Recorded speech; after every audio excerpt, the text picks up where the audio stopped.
بسم اللہ الرحمن الرحیم۔ آج تک کے معزز ناظرین السلام علیکم۔ اب کس 94 ملاحظہ فرمائیں۔ 3 دن اور گزر گئے، نرگس پر بیزاری سی طاری ہونے لگی اور وہ اس کھولی نما مکان میں بڑے بڑے تنگ آ گئی۔ اور پھر اسی روز شام سے ذرا پہلے جیرا بلیڈ بھی آ گیا۔ وہ عام طور پر رات 8-9 بجے کے قریب آیا کرتا تھا اور اس روز شام سے ذرا پہلے ہی آ گیا۔ مجھے سمجھنے میں دیر نہ لگی کہ کوئی خاص بات ضرور ہے۔ اس کا مال آج ڈرائی پورٹ پر پہنچ چکا ہے، جیرے نے کسی تمید کے بغیر بتایا اور جیب سے کچھ کاغذات نکال کر میری طرف بڑھا دیے۔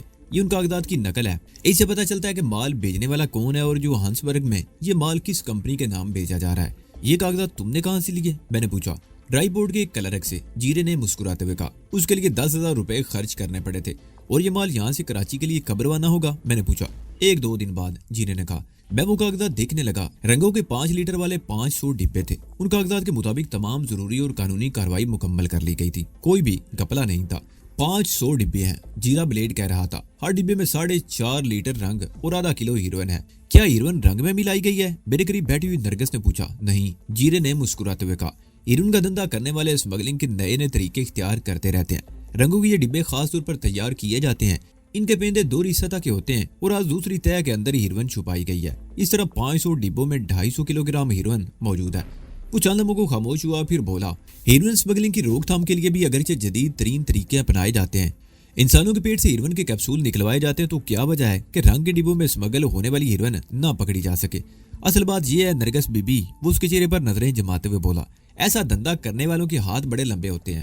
دنیا کے ایک سرے سے دوسرے سرے تک ان کے آدمی موجود ہیں اور ویسے بھی پیسے میں بڑی کشش ہوتی ہے۔ اسمگلنگ کی روک تھام کرنے والے محکمے بھی کالی بھیڑوں سے بھرے ہوتے ہیں۔ وہ لوگ ان محکموں میں آتے ہیں دولت کمانے کے لیے۔ انہیں صرف ذاتی مفاد سے دلچسپی ہوتی ہے۔ انہیں اس بات سے کوئی غرض نہیں ہوتی کہ منشیات کی اسمگلنگ سے دوسرے ممالک میں ہمارے ملک کی کتنی بے عزتی ہوگی۔ یہ ہیروئن لاہور میں تو تیار نہیں ہوتی، افغانستان سے آتی ہے۔ کیا وہاں سے یہاں تک چیکنگ نہیں ہوتی؟ قدم قدم پر چیک پوسٹیں بنی ہوئی ہیں۔ ہائی وے پر بھی گاڑیوں کو روک کر چیکنگ کی جاتی ہے، مگر اس کے باوجود منوں کے حساب سے ہیروئن یہاں تک پہنچتی ہے اور آگے جاتی ہے۔ تم ان لوگوں کو نہیں سمجھ سکو گی نرگس بی بی، یہاں بڑے بڑے دھندے ہوتے ہیں جن میں عقل دنگ رہ جاتی ہے۔ رضیہ کس سال میں ہے؟ میں نے موضوع بدلتے ہوئے پوچھا۔ اسے دی ہوئی مہلت میں 3 دن رہ گئے ہیں، جیرے نے کہا۔ تمہاری تلاش میں کچھ شدت آ گئی ہے۔ ان تمام پرانے لوگوں کو بھی تلاش کیا جا رہا ہے جن سے تمہارا کوئی معمولی سا تعلق بھی رہا ہو۔ کیا یہاں کوئی ایسی جگہ ہے جہاں سے ٹیلی فون کیا جا سکے؟ میں نے پوچھا۔ ہاکنواز روڈ پر ایک پرائیویٹ پبلک کال آفس ہے جو رات 11 بجے تک کھلا رہتا ہے، جیرے نے کہا۔ ٹھیک ہے، میں 9 بجے تمہارے ساتھ چلوں گا، مجھے ایک ضروری فون کرنا ہے، میں نے کہا۔ وہ لوگ میرے تمام پرانے جاننے والوں کی نگرانی کر رہے ہیں، لیکن تم؟ میں اتنے چکر لگا کر یہاں آتا ہوں، اگر کوئی میری نگرانی کر بھی رہا ہو تو چکرا جاتا ہوگا، جیرے نے کہا۔ ویسے تم مطمئن رہو، میرا تعاقب کر کے یہاں کوئی نہیں آ سکتا۔ ہم دیر تک اسی موضوع پر باتیں کرتے رہے۔ اسی دوران کھانا بھی کھا لیا گیا اور پھر 10 بجے کے قریب ہم جیرے کے ساتھ مکان سے باہر آ گئے۔ نرگس نے تالے لگا کر چابی مٹھی میں دبا لی۔ باہر نکلنے سے پہلے اس نے بستر کی چادر اٹھا کر اوڑھ لی تھی۔ تنگ اور اندھیری گلیوں سے نکل کر ہم ہاکنواز روڈ پر آ گئے۔ وہ پی سی او زیادہ دور نہیں تھا۔ اتفاق سے اس وقت وہاں پر ایک ہی آدمی تھا۔ میں نے میز پر رکھا وہ فون اپنی طرف سرکا لیا اور رضیہ کے نمبر ڈائل کرنے لگا۔ کال فوراً ریسیو کر لی گئی۔ آواز رضیہ کی تھی اور پھر میری آواز سنتے ہی وہ بھڑک اٹھی۔ غلیظ گالیوں کے ایک طوفان تھا جو امڑتا چلا رہا تھا۔ بس یا کچھ اور بھی کہنا چاہتی ہو؟ میں نے موقع پا کر کہا۔ تم نے میرا کک نہیں چھوڑا، میں تمہیں زندہ نہیں چھوڑوں گی، وہ چیخی۔ تو پھر صبح میرا انتظار کرنا، میں ناشتہ تمہارے پاس آ کر کروں گا، میں نے کہتے ہوئے ریسیور رکھ دیا۔ جیب سے 5 کا نوٹ نکال کر میز پر رکھا اور ہم باہر آ گئے۔ یہ کیا حرکت تھی؟ باہر آ کر نرگس نے پوچھا۔ میں اسے یہ یقین دلانا چاہتا ہوں کہ میں لاہور ہی میں موجود ہوں اور میرا یہاں سے بھاگنے کا کوئی ارادہ نہیں، میں نے کہا۔ ہم بازار میں ایک طرف چلتے رہے۔ اس وقت اگرچہ 10 بج چکے تھے لیکن بازار میں رونق تھی، بیشتر دکانیں کھلی ہوئی تھی۔ ہم مکہ چوک تک چلے گئے۔ میں نے مختلف دکانوں سے ضرورت کی کچھ چیزیں خریدی۔ واپس آتے ہوئے ہم گلی کے موڑ پر رک گئے۔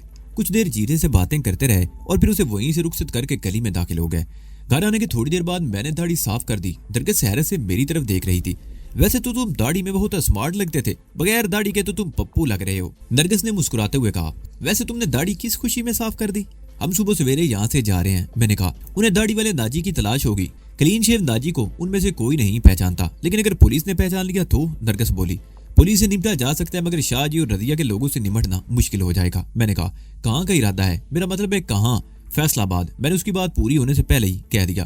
صبح سویرے ہم فلائنگ کوچ سے فیصل آباد کے لیے روانہ ہو جائیں گے اور کل شام نائٹ کوچ سے کراچی نکل جائیں گے۔ تم نے جیرے کو جانے کے بارے میں نہیں بتایا؟ نرگس نے کہا۔ ضروری نہیں سمجھا، میں نے کہا۔ اسے کراچی سے فون پر اطلاع دے دوں گا اور تم سوٹ کیس کا سامان اس بیگ میں رکھ لو جو ابھی بازار سے خرید کر لائے ہیں، خالی سوٹ کیس یہیں چھوڑ جائیں گے۔ نرگس نے فوراً ہی کام شروع کر دیا۔ اس نے سوٹ کیس کا سارا سامان نکال کر چارپائی پر بچھی ہوئی چادر پر پھیلا دیا اور پھر بڑے سلیقے سے اسی سامان کو بیگ میں بھرنے لگی۔ سب سے نیچے وہ تھیلا رکھا جس میں زیورات اور رضیہ کے گھر سے لوٹی ہوئی رقم تھی۔ اس کے اوپر نوٹوں کے بنڈل بچھا کر توریا بچھا دیا گیا اور اس کے اوپر میرے اور اپنے کپڑے ڈال دیے۔ وہ رات تقریباً جاگتے ہوئے گزری اور پھر صبح 6 بجے کے قریب ہم گھر سے نکل آئے۔ دروازے کو تالا لگا کر چابی دیوار کے اوپر سے سین میں پھینک دی۔ گلیوں سے نکل کر سڑک پر آتے ہی رکشہ مل گیا جس نے آدھے گھنٹے میں بادامی باغ کے لاری اڈے پر پہنچا دیا۔ فیصل آباد جانے والی فلائنگ کوچ بھی فوراً ہی مل گئی اور پھر تھوڑی دیر بعد وہ بس لاہور سے نکل رہی تھی اور میں کھڑکی سے باہر دیکھتے ہوئے سوچ رہا تھا کہ اب شاید کبھی لاہور آنا نصیب نہ ہو۔ ٹرین کا تقریباً 24 گھنٹوں کا سفر خاصا تکلیف دہ ثابت ہوا۔ فرسٹ کلاس کمپارٹمنٹ میں تھرڈ کلاس کی سہولتیں بھی نہیں تھی۔ کرایے میں ہر سال اضافے کے باوجود مسافروں کو وہ سہولتیں مہیا نہیں کی جاتی تھی جو ان کا حق تھا۔ ریلوے کے ملازمین ہی ریل کو دیمک کی طرح چاٹ رہے تھے۔ ریلوے اسٹیشن کے گیٹ پر کھڑے ہونے والے ٹکٹ کلرک سے لے کر چیئر مین تک اسی بیتی گنگا میں ہاتھ دھو رہے تھے۔ ریلوے افسران ایئر کنڈیشن سیلونز میں سفر کرتے اور بھاری کرائے بھرنے والی اس بات پر ہی شکر گزار تھے کہ وہ اس پر سفر کر رہے ہیں جو پیدل چلنے سے بہرحال بہتر تھا۔ ٹرینوں کا 2، 4 یا 6 گھنٹے لیٹ ہونا بھی معمولی کی بات تھی۔ جس ٹرین کو 19 یا 22 گھنٹوں میں منزل پر پہنچنا چاہیے تھا وہ 24 گھنٹوں بعد کراچی کینٹ اسٹیشن پر پہنچتی تھی۔ ٹرین کی اس سفر کے دوران نرگس کی ایک عورت سے دوستی ہو گئی۔ عارفہ نامی وہ عورت اکیلے ہی سفر کر رہی تھی۔ اس کی عمر اگر یہ 45 کے لگ بھگ تھی لیکن صحت قابل رشک تھی۔ گوری چیٹی رنگت، دل فریب ناک نقشہ اور متناسب جسم پر وہ اپنی عمر سے بہت کم نظر آتی تھی۔ 4 برتھوں والے اس کمپارٹمنٹ میں ہمارا چوتھا ہمسفر ایک ادھیڑ عمر میمن سیٹ تھا جو ہم سے الگ تھلگ ہی رہا تھا۔ عارفہ سے باتیں کرتے ہوئے نرگس نے بڑی ذہانت کا ثبوت دیتے ہوئے اسے بتایا کہ ہم میاں بیوی ہیں اور یہ کہ کسی ملازمت یا کاروبار کی تلاش میں کراچی جا رہے ہیں۔ اسے یہ بھی بتا دیا کہ کراچی میں ہمارا کوئی جاننے والا نہیں، پہلے چند روز کسی ہوٹل میں قیام کریں گے اور پھر کسی مکان کا بندوبست کیا جائے گا۔ اس پر عارفہ نے ہمیں چند روز کے لیے اپنے یہاں رہنے کی پیشکش کی تھی جسے ہم نے معمولی سی رد و گد کے بعد قبول کر لیا۔ کراچی میں عارفہ کی رہائش گلشن اقبال کے بلاک 4 میں تھی۔ 600 گز کا وہ بنگلہ بہت شاندار تھا۔ اس بنگلے میں ہمارا استقبال 2 حسیناؤں نے کیا جن کے بارے میں عارفہ نے بتایا کہ ایک اس کی بہو اور دوسری بیٹی ہے۔ ان دونوں میں سے کسی کی عمر بھی 30 سے زیادہ نہیں تھی۔ عارفہ خاتون ٹیکسی سے اتر کر گیٹ میں داخل ہوتے ہی ان پر برس پڑی کہ اسے لینے کے لیے اسٹیشن پر گاڑی کیوں نہیں بھیجی گئی۔ صبح 10 بجے گاڑی کا معمولی سے ایکسیڈنٹ ہو گیا تھا۔ عارفہ کی بہو نادرہ نے بتایا گاڑی تھانے میں کھڑی ہے اور پولیس نے ڈرائیور کو بھی بٹھا رکھا ہے۔ اشفاق بھی 1 گھنٹے سے وہاں گئے ہوئے ہیں۔ پولیس والوں کی یہ جرت کہ میری گاڑی اور ڈرائیور کو تھانے میں بند کر دیا جائے، ابھی ان کی خبر لیتی ہوں۔ وہ بلی کی طرح غراتی ہوئی اندر داخل ہو گئی۔ وہ اپنی بہو اور بیٹی سے ہمارا تعارف کرانا بھول گئی تھی۔ نادرہ نے عقل مندی کا ثبوت دیا اور ہمیں اندر لے آئی۔ لاؤنج بہت وسیع و عریض تھا، فرنیچر بھی بہت شاندار اور قیمتی تھا۔ عارفہ ایک طرف کھڑی ٹیلی فون پر چیخ چیخ کر باتیں کر رہی تھی۔ اس کا لہجہ دھمکی امیز تھا اور پھر اس نے ریسیور پٹک دیا۔ ارے وہ ہماری طرف دیکھ کر بولی میں ان لوگوں کے بارے میں بتانا تو بھول ہی گئی، یہ نرگس ہیں اور یہ اس کے شوہر نذیر محمد فیصل آباد سے آئے ہیں اور چند روز یہاں رہیں گے۔ نادرہ اور رشیدہ عارفہ کی بیٹی ایک دوسرے کی طرف دیکھ کر مسکرا دی۔ نادرہ نے ہمیں ایک کمرے میں پہنچا دیا۔ میں اپنا بیگ بھی اٹھا لایا تھا۔ آدھے گھنٹے میں تھانے سے گاڑی بھی آ گئی اور ڈرائیور بھی۔ فون پر عارفہ کی باتوں نے کام کر دکھایا تھا۔ اس سے ہم نے اندازہ لگا لیا کہ عارفہ بیگم کوئی بہت اونچی شے تھی۔ دوپہر کے کھانے پر عارفہ کے بیٹے اشفاق سے بھی ملاقات ہوئی۔ اس کی عمر 35 اور 40 کے درمیان رہی ہوگی۔ ماں بیٹے کی عمر میں بہت کم فرق تھا اور مجھے شبہ تھا کہ یہ عارفہ کا بیٹا ہے بھی یا نہیں۔ شام کو کچھ اور لوگوں کی آمد و رفت بھی رہی لیکن میں اور نرگس اپنے کمرے میں ہی بند رہے۔ ہمیں جو کمرہ دکھایا گیا اس کی کھڑکی سے لان اور سامنے کا گیٹ صاف نظر آ رہا تھا۔ وہاں سے ہم لوگوں کو آتے جاتے ہوئے دیکھتے رہے۔ چمچماتی قیمتی کاروں کو دیکھ کر اندازہ لگایا جا سکتا تھا کہ عارفہ بیگم کے رشتہ دار بھی خاصے دولت مند تھے۔ اگلے روز صبح ناشتہ کرتے ہی میں گھر سے نکل گیا۔ پورا دن بھاگ دوڑ میں گزر گیا اور آخرکار میں اینٹی نارکوٹکس کے محکمے کے ایک ایسے افیسر سے رابطہ کرنے میں کامیاب ہو گیا جس کے گھر کا پتہ بھی میں نے معلوم کر لیا اور رنگ کے ڈبوں کی ایکسپورٹ کی کنسائنمنٹ والے کاغذات ایک لفافے میں بند کر کے اس کے گھر پہنچا دیے اور بعد میں فون پر رابطہ کر کے ساری بات اس سے کہہ ڈالی۔ وہ میری بات پر یقین کرتے ہوئے ہچکچا رہا تھا۔ اگر میری یہ اطلاع غلط ثابت ہوئی تو میں اپنے آپ کو آپ کے سامنے پیش کر دوں گا۔ آپ مجھے جو سزا دیں گے مجھے قبول ہوگی۔ میں نے کہا میں نے کاغذات آپ کے گھر پر پہنچا دیے ہیں۔ لاہور سے یہ مال بھی 1 آدھ دن میں کراچی کی بندرگاہ پر پہنچ جائے گا۔ اب یہ آپ کی ذمہ داری ہے کہ کسٹم کے ساتھ مل کر ہیروئن کی اس کھیپ کو باہر جانے سے روکیں۔ میں کافی دیر تک اسے یقین دلانے کی کوشش کرتا رہا، پھر فون بند کر دیا اور جب میں عارفہ کی کوٹھی پر واپس پہنچا تو شام ہونے والی تھی۔ بنگلے کے سامنے ایک بہت شاندار گاڑی کھڑی ہوئی تھی۔ عارفہ کی ہونڈا سیوک اندر پورش میں موجود تھی۔ گیٹ پر کھڑے ہوئے ہٹے کٹے چوکیدار نے مجھے روک لیا۔ یہ اتفاق تھا کہ کل یہاں آنے کے بعد نہ تو میں نے اس چوکیدار کو دیکھا اور نہ ہی اس نے مجھے دیکھا تھا۔ اتفاق سے اس وقت عارفہ اپنے ایک مہمان کے ساتھ برآمدے میں نکل آئی۔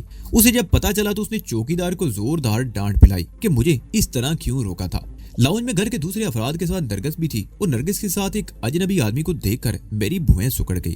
اس آدمی کی عمر 50 کے لگ بھگ رہی ہوگی، لیکن خاصا ہٹا کٹا لگتا تھا۔ رنگ آبنوسی کی طرح گہرا اور اس پر سفید کرتا پاجامہ کچھ عجیب سا لگ رہا تھا۔ منہ میں پان بھرا ہوا تھا۔ نرگس صوفے کے کونے میں دبی ہوئی تھی اور وہ شخص اس کے ساتھ بالکل جڑ کر بیٹھا ہوا تھا۔ مجھے دیکھ کر نادرا نے کچھ کہا تو وہ سرک کر ایک طرف ہٹ گیا۔ یہ رحمانی صاحب ہیں، نادرا نے اس کا تعارف کرایا۔ یہ اماں کے کزن ہیں، ذرا بے تکلف قسم کے آدمی ہیں۔ مجھے اندازہ ہو گیا ہے، میں نے جواب دیا اور نرگس کو اشارہ کرتا ہوا اپنے کمرے میں آ گیا۔ یہاں تو گڑبڑ ہے ناجی۔ نرگس نے کمرے میں داخل ہوتے ہی دروازہ بند کر کے سرگوشی کی۔ عارفہ وہ نہیں جو اپنے آپ کو ظاہر کرتی ہے۔ یہ کوٹھی عیاشی کا اڈا ہے۔ نہ رشیدہ اس کی بیٹی ہے اور نہ نادرا اس کی بہو۔ یہ طوائفیں ہیں، لوگ یہاں عیاشی کے لیے آتے ہیں۔ یہ کسی کو اپنا کزن بتاتی ہے، کسی کو خالو اور کسی کو ماموں، لیکن 2-2 گھنٹے ان کے ساتھ کمروں میں بند رہتی ہیں۔ یہاں آنے والی عورتیں بھی طوائف ہی ہیں۔ یہ تو اڈا ہے ان کا جسے عارفہ چلا رہی ہے۔ آج دوپہر ایک پولیس افیسر بھی آیا تھا جو تقریباً 2 گھنٹے یہاں رہا۔ میں تو اپنے کمرے سے نکلی ہی نہیں۔ اور وہ آدمی کون تھا جو تمہارے ساتھ جڑ کر بیٹھا ہوا تھا؟ میں نے پوچھا۔ بقول رشیدہ کہ ان کی اماں کا کزن ہے، نرگس نے کہا۔ ابھی تھوڑی دیر پہلے ہی آیا تھا۔ پہلے تو دوسرے صوفے پر بیٹھا رہا، پھر اٹھ کر میرے قریب آ گیا۔ میں وہاں سے اٹھنا چاہتی تھی کہ تم آ گئے۔ وہ چند لمحوں کو خاموش ہوئی، پھر بولی، میں تو کہتی ہوں جتنی جلد ممکن ہو سکے یہاں سے نکل چلو، ایسا نہ ہو کہ ہم کسی نئے چکر میں پھنس جائیں۔ اچھا ہوا یہ لوگ فوراً ہی کھل گئے۔ میں نے کہا مجھے کل ہی کوئی نہ کوئی بندوبست کرنا پڑے گا، اور پھر اگلے ہی روز میں کسی مکان کی تلاش میں نکل کھڑا ہوا۔ نرگس بھی میرے ساتھ تھی اور میرے بغیر اس کوٹھی میں ایک لمحے بھی رہنے کو تیار نہ تھی۔ اس نے بیگ کو الماری کے سب سے نچلے خانے میں رکھ کر اس پر کچھ کپڑے ڈال دیے تھے اور الماری کو تالا لگا کر چابی اپنے گریبان میں ڈال لی تھی۔ مین روڈ پر آ کر ہم نے ایک ٹیکسی پکڑی اور 2-2.5 گھنٹوں تک شہر کے مختلف علاقوں میں گھومتے رہے، اور آخرکار کریم آباد کے سامنے فیڈرل بی ایریا کا ایک علاقہ مجھے پسند آ گیا۔ رہائشی بنگلوں پر مشتمل یہ علاقہ پرسکون تھا۔ یہاں ہر قسم کی سہولتیں بھی دستیاب تھیں۔ کئی اسٹیٹ ایجنسیوں میں جھانکنے کے بعد آخرکار ایک جگہ ہمارا کام بن گیا۔ یوں تو میں کلفٹن اور ڈیفینس جیسے علاقے میں بھی بڑی سے بڑی کوٹھی کرائے پر لے سکتا تھا، لیکن میں ایک دم سے اتنی بڑی چھلانگ نہیں لگانا چاہتا تھا کہ دوسروں کی نظروں میں آ جاؤں۔ اسٹیٹ ایجنسی نے ہمیں اس علاقے میں 3 بنگلے دکھائے تھے۔ ان میں سے ایک 600 گز کا تھا، ایک 1000 گز کا، اور ایک پارک کے سامنے گلی کے کارنر پر 240 گز کا۔ میرے نقطۂ نظر سے یہ چھوٹا بنگلہ ہمارے لیے ہر لحاظ سے مناسب تھا۔ 3 بیڈ روم تھے، ایک T V lounge, drawing room, سامنے برآمدہ اور اس سے آگے مختصر سا لان بھی تھا۔ عمارت کے دائیں بائیں اور پچھلی طرف بھی کھلی جگہ تھی۔ پچھلی طرف دیوار کے ساتھ ساتھ کیاریاں تھیں جن میں پھولوں کے پودے لگے ہوئے تھے۔ لگتا تھا کیاری میں 1.5 گھنٹہ پہلے پانی ڈالا گیا تھا۔ دیوار کے کارنر پر پچھلی طرف ایک دروازہ بھی تھا، اس طرف ایک تنگ سی گلی تھی، اس سے آگے والے بنگلوں کی پشت بھی اسی گلی کی طرف تھی۔ اس طرح اس گلی میں زیادہ آمد و رفت نہیں تھی۔ گھروں کے ملازم عام طور پر یہاں دیواروں کے ساتھ کوڑا کرکٹ پھینک دیتے تھے۔ لاؤنج میں دیوار سے دیوار تک ایک کارپٹ بچھا ہوا تھا، صوفہ سیٹ اور کرسیاں بھی آراستہ تھی۔ ایک طرف اسٹینڈ پر ٹیلی فون بھی رکھا ہوا تھا۔ لاؤنج کا کچھ حصہ ڈرائنگ روم کے طور پر آراستہ تھا، جہاں ایک قدرے چھوٹی ڈائننگ ٹیبل رکھی ہوئی تھی جس کے گرد کرسیاں آراستہ تھی۔ اس کے پرلی طرف کچن تھا جس کی دیوار میں محرابی خلا بنی ہوئی تھی اور دونوں طرف ماربل کے سلیب لگے ہوئے تھے۔ 2 بیڈ رومز آراستہ تھے، فرش پر گرے کلر کے قالین بچھے ہوئے تھے۔ یہ سامان کس کا ہے، کب تک اٹھایا جا سکے گا؟ میں نے کرائے کی بات ہونے کے بعد اسٹیٹ ایجنٹ سے دریافت کیا۔ یہ مکان دراصل ایک بیوہ خاتون کا ہے، اسٹیٹ ایجنٹ نے بتایا۔ 1 سال پہلے اس کے شوہر کا انتقال ہو گیا تھا۔ اس کا صرف ایک بیٹا ہے، 6-7 سال کی عمر کا، اور یہ مکان ان کی ضرورت سے کہیں بڑا ہے۔ شوہر کے انتقال کے بعد دفتر سے جو رقم ملی اس سے اس نے چند روز پہلے قریبی ایک چھوٹا مکان خرید لیا ہے اور یہ مکان کرائے پر دینا چاہتی ہے۔ دوسرے مکان میں اتنی گنجائش نہیں کہ یہ سارا سامان بھی رکھا جا سکے، اس لیے وہ یہ چاہتی ہے کہ اگر کوئی یہ سامان بھی خرید لے تو اس کا یہ مسئلہ بھی حل ہو جائے گا۔ تو پھر ہم سودا کر لیتے ہیں اس سامان کا، میں نے کہا اور نرگس کی طرف دیکھنے لگا۔ اس نے بھی اس بات میں سر ہلا دیا۔ اگر معاملہ طے ہو جائے تو میں ابھی رقم دینے کو تیار ہوں اور کل پرسوں تک ہم یہاں شفٹ ہو جائیں گے۔ میں مسز عثمانی کو بلا کر لے آتا ہوں، ابھی بات کر لیتے ہیں، اسٹیٹ ایجنٹ نے کہا اور ہمیں مکان میں چھوڑ کر اپنی موٹر سائیکل پر چلا گیا۔ اس کی واپسی میں 15 منٹ سے زیادہ نہیں لگے۔ اس کے ساتھ مکان کی مالکہ بھی تھی۔ میں اسے دیکھ کر چونکے بغیر نہ رہ سکا۔ اسٹیٹ ایجنٹ نے جب بتایا کہ یہ مکان کسی بیوہ کا ہے تو میرا خیال تھا وہ 50 کے لگ بھگ کوئی ادھیڑ عمر عورت ہوگی، لیکن میں اسے دیکھ کر حیران رہ گیا۔ اس کی عمر 30 سے زیادہ نہیں تھی۔ لمبا قد، سڈول جسم اور چہرے کے نقوش بڑے غضب کے تھے۔ غزال کی طرح موٹی موٹی سی آنکھوں میں ستاروں جیسی چمک تھی۔ چہرے پر بہت ہلکا سا میک اپ تھا۔ اس نے نیوی کلر کی ساڑی پہن رکھی تھی۔ میں اپنی بہن کے ہاں جانے والی تھی کہ ساجد صاحب پہنچ گئے۔ اس نے مجھے اور نرگس کو دیکھتے ہوئے کہا اگر یہ 2 منٹ کی تاخیر سے پہنچتے تو شام سے پہلے ملاقات نہ ہو پاتی۔ اچھا وہ آپ سے ملاقات ہوگی ورنہ ہمیں بھی دوسرا چکر لگانا پڑتا، میں نے کہا، اور پھر ہم نے مطلب کی بات شروع کر دی۔ وہ گھوم پھر کر ہمیں پورے گھر کا فرنیچر دکھانے لگی اور ساتھ ساتھ یہ بھی بتاتی رہی کہ کون سی چیز اس نے کتنے شوق سے کتنے میں خریدی تھی۔ اس نے سارے سامان کی جو مجموعی قیمت بتائی اس میں بارگیننگ کی گنجائش موجود تھی اور آخرکار ایک معمول رقم پر معاملہ طے ہو گیا۔ ہمیں ان سب چیزوں کی ضرورت تو تھی، بازار سے خریدتے تو مہنگی پڑتی اور وقت الگ ضائع ہوتا۔ اس کا نام فوزیہ زبیری تھا۔ اس کا شوہر زبیری گریڈ 18 میں سرکاری ملازم تھا۔ 1 سال پہلے ٹریفک کے حادثے میں اس کا انتقال ہو گیا اور پھر اس نے یہ دلچسپ انکشاف بھی کیا کہ وہ بے اولاد ہے۔ 3 سال پہلے اس نے اپنی بہن کا ایک بیٹا لے لیا۔ بچے کی عمر اس وقت 4 سال تھی۔ وہ اسے اپنی اولاد سمجھتی تھی لیکن بچہ اسے ماں سمجھنے کو تیار نہیں تھا۔ وہ اسے خالہ ہی کہتا۔ اس کا میلان اپنے والدین کی طرف تھا۔ جب تک زبیری زندہ تھا بچے کا دل بھی کچھ لگا ہوا تھا۔ اسے سیر کرانے لے جاتا، شاپنگ کراتا، اس کے ساتھ کھیلتا۔ لیکن زبیری کے انتقال کے بعد وہ بچہ بھی بالکل بدل گیا اور اپنے ماں باپ کے پاس رہنے کے لیے ضد کرنے لگا۔ وہ کئی روز سے وہاں ہے، فوزیہ زبیری کہہ رہی تھی، اور آج میں اسے لینے جا رہی ہوں، لیکن مجھے لگتا ہے کہ مجھے اس بچے سے دستبردار ہونا پڑے گا۔ اسے پوری طرح احساس ہے کہ میں اس کی ماں نہیں ہوں اور ظاہر ہے میں اسے زبردستی اپنے پاس تو نہیں رکھ سکتی۔ اس کے لہجے میں افسردگی کا تاثر نمایاں تھا۔ مجھے یہ سب کچھ سن کر افسوس ہوا۔ میں نے کہا بدقسمتی سے ہم بھی ایسے المیے کا شکار ہیں۔ شادی کو 4 سال ہو چکے مگر آج تک اس نعمت سے محروم ہے۔ فوزیہ زبیری نے گہری نظروں سے باری باری ہماری طرف دیکھا اور پھر پراپرٹی ایجنٹ کی طرف دیکھتے ہوئے بولی، ٹھیک ہے ساجد صاحب، آپ ان سے ایگریمنٹ کر لیجئے، میں شام 6 بجے تک لوٹ آؤں گی، جو بھی صورتحال ہوئی مجھے بتا دیجئے گا۔ اس مکان کا کرایہ اور سامان کی قیمت آپ کو ابھی دے دیں یا ساجد صاحب ہی کو دے دیجئے، یا آپ کو رسید دے دیں گے، میں شام کو ایگریمنٹ پر دستخط کروں گی۔ فوزیہ زبیری نے میری بات کاٹتے ہوئے کہا۔ ہم مکان سے باہر آ گئے۔ ٹیکسی ہم نے ابھی تک روک رکھی تھی۔ ساجد کے پاس موٹر سائیکل تھی۔ فوزیہ ہمارے ساتھ ٹیکسی میں بیٹھ گئی۔ فوزیہ کو ہم نے مین روڈ پر ڈراپ کر دیا اور ساجد کے ساتھ دفتر پر آ گئے۔ کاغذی کارروائی مکمل ہونے میں 1 گھنٹہ لگ گیا۔ میں نے رقم ادا کر دی اور ہم چابی لے کر دوبارہ اس بنگلے میں آ گئے اور گھوم پھر کر اچھی طرح اطمینان سے جائزہ لینے لگے۔ برآمدے میں اوپر والا کمرہ بھی خاصا بڑا تھا، اس میں بھی کاٹ کباڑ بھرا ہوا تھا۔ فوزیہ زبیری نے وعدہ کیا تھا کہ نیچے والے کمرے اور یہاں سے یہ کاٹ کباڑ 1-2 دن میں ہٹا دیا جائے گا۔ میں اوپر والے کمرے کی کھڑکی سے باہر دیکھنے لگا۔ بنگلے کی 4 دیواری اور پارک کے درمیان تقریباً 20 فٹ چوڑی سڑک تھی جو اسی قطار میں بنگلوں اور پارک کے درمیان آخر تک چلی گئی تھی۔ پارک بہت بڑا تھا مگر اسے پارک نہیں کہا جا سکتا تھا۔ اطراف میں چند درخت تھے جبکہ وسیع و عریض میدان میں گھاس کا نام و نشان تک نہیں تھا۔ ریت کا میدان تھا جس میں 2-3 جگہوں پر کرکٹ کھیلنے کے لیے سیمنٹ کی بینچ بنی ہوئی تھی اور اس وقت لاتعداد بچے اس اجاڑ میدان میں کھیل رہے تھے۔ پارک کے دوسری طرف بھی اسی طرح کے بنگلے تھے اور ان بنگلوں کی گلیوں سے گزر کر مین روڈ تک پہنچا جا سکتا تھا۔ اسے ذرا ہی آگے مین روڈ کے دوسری طرف کریم آباد کا شاپنگ ایریا تھا۔ ہم اس ٹیکسی میں عارفہ کی کوٹھی پر آ گئے اور جب عارفہ کو پتا چلا کہ ہم جا رہے ہیں تو وہ حیران رہ گئی۔ کیوں بھائی کہاں چلے تم؟ اس نے میری طرف دیکھتے ہوئے کہا۔ میرا ایک دوست مل گیا ہے، میں نے کہا۔ اس کا اصرار ہے کہ ہم اپنا سامان لے کر فوراً اس کے ہاں آ جائیں۔ ویسے آپ لوگوں نے ہمارے ساتھ جس محبت اور اپنائیت کا اظہار کیا ہے اسے ہم کبھی بھلا نہیں سکیں گے۔ اپنے دوست کا پتہ تو بتاؤ، ہم تم سے ملنے آئیں گے۔ عارفہ بولی۔ پتہ؟ میرا مطلب ہے گلی محلہ اور مکان نمبر تو ابھی خود مجھے بھی معلوم نہیں، میں آپ کو فون نمبر بتا دوں گا اور ہم خود 1-2 روز میں آپ سے ملنے آئیں گے۔ میں نے کہا اچھا میاں خوش رہو۔ عارفہ کے لہجے میں بے حد مایوسی تھی۔ میں تو چاہتی تھی کہ تم لوگ چند روز یہاں رہو، کام دھندہ سیٹ ہو جائے تو آپ کے آ کر ضرور رہیں گے۔ میں نے کہا کام دھندہ تو میں سیٹ کر دیتی تم دونوں کا، عیش کرتے رہتے زندگی بھر۔ عارفہ نے گہرا سانس لیتے ہوئے کہا اور نرگس کی طرف دیکھنے لگی۔ اس مرتبہ میں نے جواب دینا ضروری نہیں سمجھا اور بیگ اٹھا کر باہر آ گیا۔ باہر ٹیکسی ہمارے انتظار میں رکی ہوئی تھی۔ ڈرائیور نے میرے ہاتھ میں بڑا سا بیگ دیکھ کر ڈکی کھول دی۔ میں نے بیگ ڈکی میں رکھا اور نرگس کے ساتھ پچھلی سیٹ پر بیٹھ گیا۔ ٹیکسی انہی راستوں پر چلتی ہوئی اس بنگلے کے سامنے آ کر رک گئی۔ ہم صبح 10 بجے اس ٹیکسی پر سواری کر رہے تھے اور اب شام کے 7 بج رہے تھے۔ ڈرائیور کو منہ مانگا کرایہ دے کر رخصت کر دیا اور ہم اندر آ گئے۔ ایک بار پھر پورے اطمینان سے بنگلے کا جائزہ لیا گیا۔ میرا خیال تھا کہ چند مہینے یہاں رہ کر کلفٹن یا ڈیفینس کے علاقے میں کسی جگہ منتقل ہو جائیں گے۔ نرگس نے بیگ الماری میں رکھ دیا۔ یہی کمرہ اس نے بیڈ روم کے طور پر منتخب کر لیا۔ اس کی ایک کھڑکی پہلو میں اوپن اسپیس کی طرح کھلتی تھی اور دوسری کھڑکی سے برآمدے اور باہر کے گیٹ تک کا جائزہ لیا جا سکتا تھا۔ اس رات ہم نے کھانا باہر ایک ہوٹل میں کھایا اور واپس آنے سے پہلے بازار میں کچھ شاپنگ بھی کی۔ ہم نے جو چیزیں خریدی ان میں چند برتن بھی تھے۔ ایک بیکری سے صبح کے ناشتے کا سامان بھی لے لیا گیا۔ 3-4 روز تک ہم گھر کا سامان ڈھوتے رہے۔ پڑوس کے بنگلوں میں کام کرنے والی ایک ماسی بھی آ گئی۔ نرگس نے اسے پارٹ ٹائم ملازم رکھ لیا۔ گھر کے سامان کی سیٹنگ میں نرگس اس سے مدد لیتی رہی اور وہ باہر سے سودا سلف بھی لا دیتی تھی۔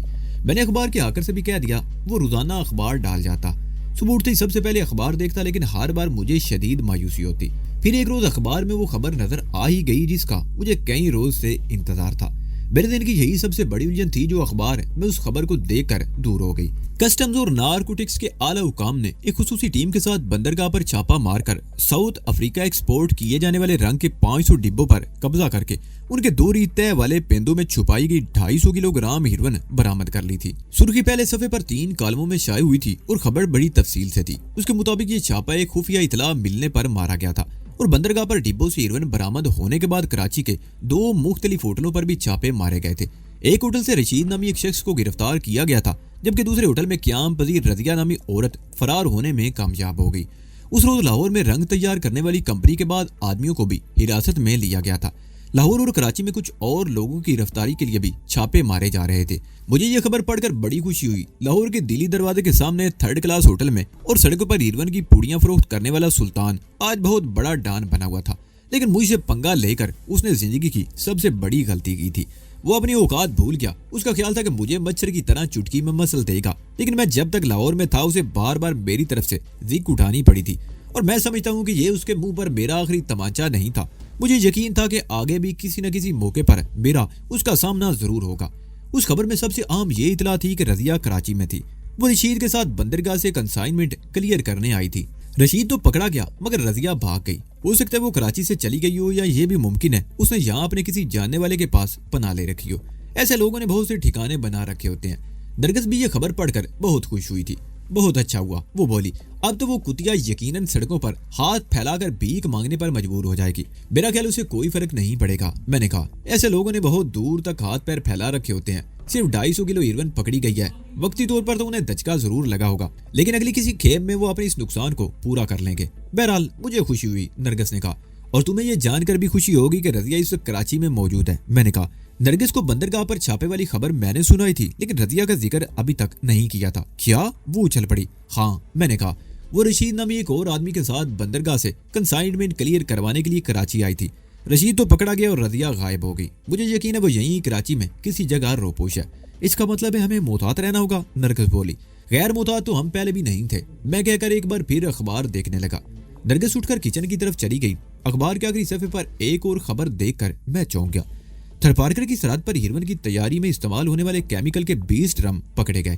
کیمیکل کے یہ ڈرم اونٹوں پر لاد کر راجستھان سے اسمگل کیے جا رہے تھے۔ ان کے ساتھ شراب کی 1000 بوتلیں بھی تھی۔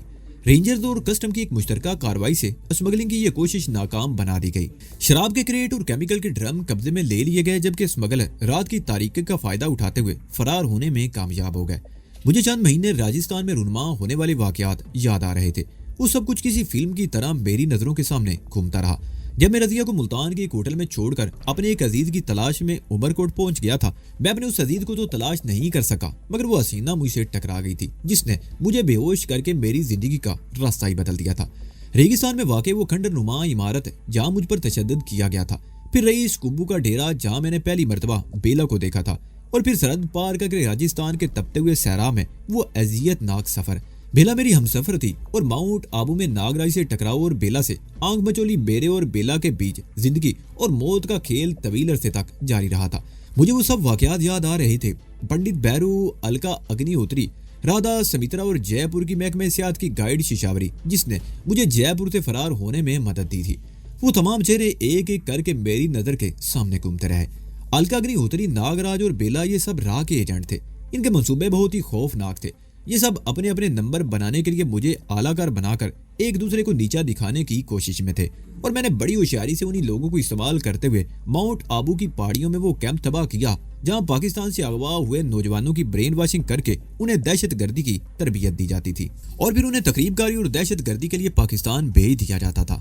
مجھے وہ رات بھی یاد آئی جب میں رادھا کے ساتھ الکا اگنی ہوتری کے آشرم کے تہہ خانے میں اس کے کاغذات کی تلاشی لے رہا تھا، اور الکا اگنی ہوتری اچانک ہی دریب دن کے ساتھ وہاں پہنچ گئی۔